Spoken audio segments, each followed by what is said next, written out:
예, 오늘의 모닝 브리핑 시작하겠습니다. 낙관적인 증시 전망이 이어졌고, 엔비디아 실적이 잘 나올 것이다.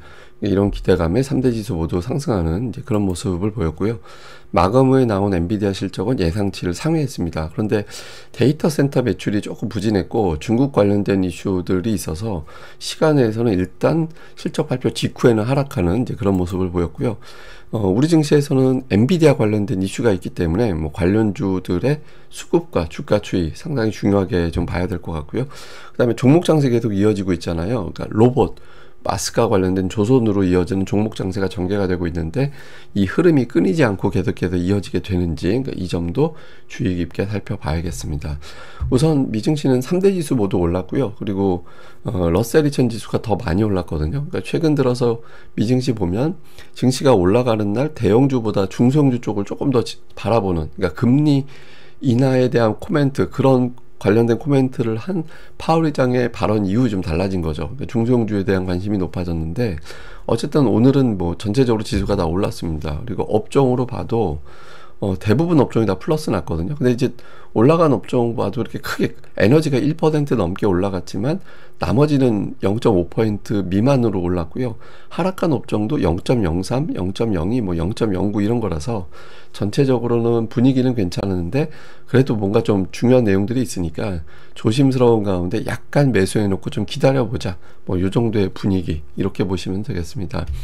주요 이슈들을 보면 우선 리사쿡, 그러니까 연준 이사를 해임하는 그런 이슈가 있었음에도 불구하고 시장이 의외로 차분하잖아요. 그때 뭐 트럼프가 어떤 발언을 할 때 여기서는 이제 야후에서는 어떤 때하고 비교를 했냐면 4월에 관세 이야기할 때 시장이 대폭락이 나왔었는데 최근 들어서 보면 리사쿡 해임에도 시장이 과민하진 않다, 예민하진 않다. 그 이유는 그 연준과 대통령과 시장의 이해관계가 현재 일치하고 있다라는 거예요. 이게 무슨 얘기냐면 연준은 이제 파월 의장이 금리 내릴 수도 있어, 이런 식으로 해석될 수 있는 이야기를 했고, 대통령은 금리를 내려 계속 압박하고 있고 투자자들은 9월에 금리를 내릴 거잖아, 이렇게 바라보고 있는데 리사쿡의 해임이 되거나 말거나 어차피 이 흐름에는 변화가 없다라는 거예요. 그냥 지표만 잘 나오면 어차피 금리를 내릴 거니까 리사쿡 해임에 이런 어떤 구도에 변화가 생기진 않을 것 같다. 어차피 금리를 내린다. 그러니까 이런 쪽으로 투자들이 생각을 하고 있기 때문에 그렇게 큰 변수로 현재로서는 보고 있지 않다라는 겁니다. 그래서 현재 근데 압박은 되게 심한 것 같아요. 그리고 이제 어제도 잠깐 말씀드렸지만 법적 논란 이후에, 만약에 이후에 트럼프 말이 맞았어 이렇게 법원에서 판결하게 되면 리사쿡이 9월 FOMC 회의에 만약에 참석을 하게 된다라고 가정을 했을 때 그러면 자격이 없는 사람이 참석하게 되는 거고 이거는 또 다른 법적인 논란이 생길 수 있거든요. 그래서 여러 가지 어떤 경우의 수에 대해서도 시장에서는 이야기 나오고 있는데 어쨌든 지금은 복잡하게 생각할 필요 없이 금리 인하에 대한 어떤 큰 전제에는 변화가 없다. 투자자들이 이쪽만 바라보고 있다라는 겁니다. 그리고 주식 시장에 대한 낙관적인 전망이 계속 이어지고 있거든요. 웨트푸시에서는 AI 버블에도 그런 논란이 있지만 증시 더 올라갈 거다. 그러니까 1997년도에 그리스펀 의장, 연준 의장이 닷컴 버블 경고했었는데 그래도 이제 증시가 3년 더 올랐거든요. 지금도 마찬가지다. 이 버블 있어도 어차피 투자자들은 이걸 버블을 알면서도 성장한다라고 믿기 때문에 매수하는 거라서 이번에도 끊이지 않을 거다. 그러니까 이런 주장들을 하고 있고, 뱅크 오브 아메리카에서는 가을에 혹시 증시가 하락한다면 저점 매수 기회다.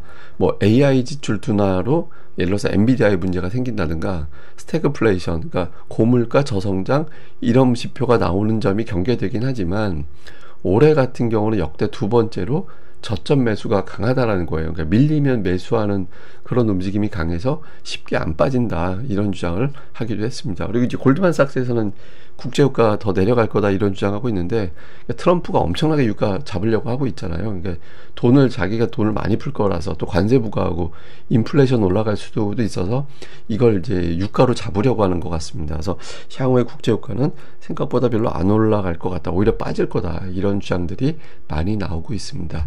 자, 엔비디아 실적이 나와서 아무래도 오늘은 메인이 이 재료가 될 수밖에 없는데 그 매출 467억 달러, 주당 순이익 1달러 5센트 이 정도 나왔거든요. 그러니까 가이던스보다 잘 나왔어요. 그러니까 실적은 잘 나온 편이고 전망치보다 잘 나오고 가이던스도 540억 달러, 예상치가 525억 달러였으니까 향후에 우리 실적도 잘 나올 것 같아요. 이렇게 이제 코멘트를 했습니다.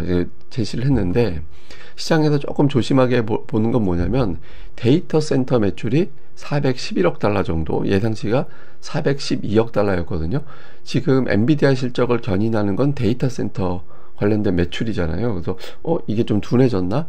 이렇게 이제 일부 투자자들이 걱정을 하고 있고, 그 다음에 또 2분기에 이제 H20 중국용 칩의 중국 판매가 없었다. 이게 판매가 없었다라기보다는 이제 새롭게 만들지 않았다라고 해석하면 되는 건데, 어쨌든 재고로 그냥 털었다라는 의미로 저는 보여집니다. 그리고 이후에 새롭게 이제 출하될지도 확실하지 않다, 이런 어떤 메시지들이 나왔거든요.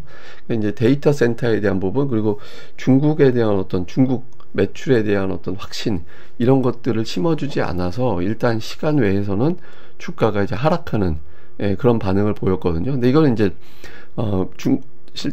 엔비디아 쪽에서 계속해서 이제 설명을 할 거라서, 설명하는 과정에서 또 주가가 또 바뀌겠죠. 근데 일단 페이퍼만 놓고 봤을 때는 이런 어떤 이제 자료만 딱 보고 나서 투자자들의 첫 반응은 데이터 센터가 어떻게 된 건가? 뭐 이런 부분들에 대한 어떤 우려로 이제 시간에서 일단은 하락 출발했습니다. 이후에 이제 주가는 좀 변할 거라서 더 내용을 좀 이제 체크는 해봐야겠습니다. 주요 종목은 빅테크는 주가가 어정쩡했습니다. 그러니까 올라간 거 내려간 거 1% 이상 오르고 내리고가 없었잖아요. 테슬라가 일부 증권사에서 좀 보수적으로 봐야 된다, 이런 분석이 나오면서 이제 약간 밀렸고, 그 외 종목들이 오르고 내리고 이렇게 의미를 남기는 좀 애매했고요. 그다음에 특징주로는 최근에 리조트, 여행주 이런 것들이 되게 강해요. 윈 리조트, 오늘도 보면 MGM 리조트 이런 종들이 강했잖아요. 미국에서 카지노, 크루즈, 리조트 이런 게 강한 게, 미국인들이 예를 들어서 이제 관세 영향을 받는 전자제품, 화장품, 장난감 이런 것들에 대한 소비는 이제 약간 줄이고 있다라는 거예요. 근데 반면에 여행은 인플레이션 영향, 그러니까 그 관세 영향을 안 받잖아요. 그러니까 여행 같은 경우는 그쪽에 대한 지출은 오히려 늘리고 있다라는 겁니다. 그래서 어차피 장난감이나 전자제품 굳이 안 사도 되니까 조금 참고, 근데 여행은 그렇게 비싸지 않으니까 그냥 가도 되고 이렇게 생각을 해서, 그것 때문인지 몰라도 최근에 이제 관련된 종목군들이 좀 강세 보이는 그런 특징이 있고, 그 다음에 이제 오늘 유가가 조금 올랐거든요. 그래서 국제 유가 관련해서 그런지 몰라도 에너지주는 또 올라가는 그런 모습을 보인 게 특징이었습니다. 그리고 이제 엔비디아 시가총액 비율이 지금 7.8%인데, 증권가 분위기는 오늘 시간의 주가는 그렇다 치더라도 낙관적이에요. 그러니까 애플이 스마트폰 시대를 상징했듯이 AI는 엔비디아가 상징한다, 증시의 심장 같은 역할을 하고 있는데, 어쨌든 대부분 투자자들에게 보유하고 있지 않아도 영향을 주고 있잖아요. 그래서 이런 종목 쉽게 안 꺾이지, 이런 취지로 해석될 수 있는 이야기인 것 같고, 그 다음에 아젠테 캐피털에서는 결국엔 시가총액 10% 비중 넘길 거다. 지금 7.8%, S&P 500에서 차지하는 비중은 7.8인데 10% 넘어가지 않을까? 이렇게 이제 이야기를 하고 있고요. 그 다음에 유명한 어떤 전략가 톰리는 단기로는 좀 불안정할 수 있는데, 엔비디아의 장기 그림은 안 변한다, 그래서 주가가 올라갈 거야, 이런 어떤 코멘트를 하긴 했습니다. 그래서 일단 단기적인 반응도 그렇지만 이제 궁극적으로는 180달러 넘어가는지 여부가 이제 다시 회복하고 안착되는지 여부가 되게 중요할 것 같습니다. 그 다음에 이제 연준 회의가 이제 또 다음 달에 열릴 텐데, 그러니까 이번에 이제 지난 회의 때 반대 2명이 했잖아요. 근데 이제부터는 3명 할 거잖아요.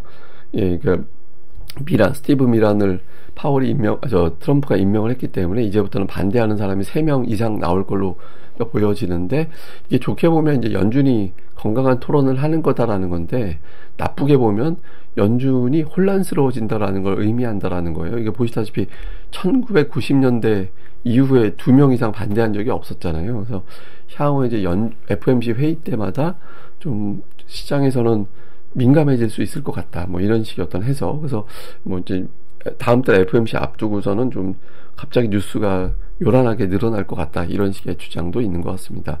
자, 우리 증시는 코스피는 계속 박스권에 이제 머물고 있죠. 이게 분차트로 보면은 더 느낌이 올 텐데, 이게 보시면 최근에도 이틀 동안도 봐도 그냥 박스권이에요. 1차 박스권, 최근 한 달 반 동안 박스권, 그 다음에 2차 박스권 8월 26일 이후에 그날 10시 넘어가면서부터는 시장은 딱 갇혀 있거든요. 그러니까 아랫단은 대략적으로 3175, 윗단은 3190 정도 언저리, 이 정도 안에서 한 10포인트 안에서 시장이 움직이고 있어요. 그러니까 그 엔비디아 실적, 그 다음에 그 PC 내일 저녁에 나오는 미국의 물가지표, 이거 봐야 될 것 같다라고 해서 이제 신중하게 가고 있는데, 근데 이제 코스피 수급을 보면 외국인 투자자들이 이틀 매수, 이틀 매도, 그러니까 연속적으로 3일 이상 매수를 안 합니다. 예, 이제 매수를 안 하고 있고, 조금 그나마 이제 다행인 건 대량 매도했다가 제가 이거 리밸런싱 같다고 이제 그런 말씀 드렸었는데, 일단 어제 매도 규모는 좀 줄여놓긴 했거든요. 근데 이제 최근에 외국인 투자자들이 소극적으로 대응하는 가운데 매매하는 종목을 좀 보니까 그 삼성전자, SK하이닉스 매도가 많아요. 특히 하이닉스가 9천억 정도, 거의 1조 원 가까이 이 종목에 대해서 매도했거든요. 그 매수 쪽은 뭐 삼성중공업, 카카오, 하여튼 등등의 이런 종목들, 조선주 매수가 좀 있고 이렇게 포진이 되어 있는데, 그래서 이제 시장에서 어떻게 보면 되냐면 전기전자 매수 재개, 예, 그리고 하이닉스 매수 재개, 이러면 이제 외국인들이 완전히 돌아온 거다. 그 전까지는 돌아온 것도 아니고 안 돌아온 것도 아니고 어정쩡한 거라서 이제 지금 대표적으로 매도한 종목이 돌아오는지 여부로 이걸 가늠해보자. 그러니까 오늘 이제 엔비디아 실적 나왔잖아요. 그러니까 나온 상태에서 하이닉스에 대해서 어떻게 평가하는지, 그러니까 이 부분이 되게 중요할 것 같고, 그 다음에 이제 코스닥은 연속적으로 좀 올라가는 이제 그런 모습이 나오고 있는데, 이제 여기서 810이 되게 중요합니다. 그러니까 지금 800이 중요하고 21선도 중요하지만 810이 중요한 게, 제가 뭐 계속 말씀드렸지만 추세적으로 고점과 저점이 낮아지는 거 아닌가, 이런 의심을 받기 시작한 그런 어떤 단계거든요. 그래서 이 의심을 뛰어넘기 위해서는 810을 넘어가야 돼요. 예, 그래서 그래야 이제 코스닥이 이거 기술적 반등이 아니라 매물소화 끝내고 다시 올라가는 거구나, 이렇게 해석될 수 있거든요. 그래서 코스닥이 최근에 약간 지수 흐름은 괜찮죠. 하락 종목이 많긴 하지만, 근데 어쨌든 지수 자체가 810을 넘기기 전까지는 투자자들이 조금 불안해할 가능성은 있다, 이렇게 봐야 될 것 같습니다. 자, 엔비디아 실적이 나왔습니다. 이제 관련된 종목군들의 움직임이 되게 중요할 것 같고, 외국인들이 대규모 매도하고 매도 축소까지는 왔는데, 이제 이후에 다시 어떻게 되느냐. 이제 오늘 또 하나의 이벤트를 넘긴 날이 됐잖아요. 엔비디아로 요 흐름. 그 다음에 이제 미국에서 러셀이 전 중소형 지수가 더 강한데, 코스닥이 이렇게 또 다시 올라갈 수 있는지, 그러니까 코스닥이 상대적인 어떤 강세 흐름이 이어질 수 있을 거냐. 그 다음에 이제 로봇 다음에 마스가 이번 주에 종목 장세 구도가 이렇게 됐잖아요. 근데 이렇게 종목 장세가 이어지는 것도 되게 중요해요. 그러니까 하락 종목이 더 많더라도 시장에서 오늘 이 종목군들은 되게 강하네, 이게 계속해서 돌아가게 되면, 시장 분위기가 살아나게 되면 종목 장세에 합류하는 종목군들이 되게 많아지거든요. 그래서 이게 끊어지면 안 됩니다. 그러니까 끊어지면 저 뉴스에 반응하는 종목이 없어지네, 이래버리면 이제 투자자들이 약해질 수 있거든요. 투자 심리가. 그래서 이 구조가 좀 이어지는 것도 되게 중요하다, 이렇게 보시면 되겠습니다. 자, 엔비디아 실적 발표 이후에 이제 뭐 시간 외에서 발표하기 때문에 실적 발표 다음 날 이제 미국에서 주가 반응이 나오게 되거든요. 근데 보시면은 되게 거칠죠. 많이 올라간 날은 24% 올라가기도 하고, 빠진 날은 8% 빠지기도 하고, 근데 평균적으로 보면 4% 정도 올랐습니다. 근데 생각보다 나스닥 지수에 영향을 주는 거는 그렇게 크진 않았어요. 거의 제자리, 예, 그런 정도였고, 코스피도 뭐 엔비디아 실적이 잘 나오거나 나쁘게 나오거나 주가 변동이 되게 크진 않았어요.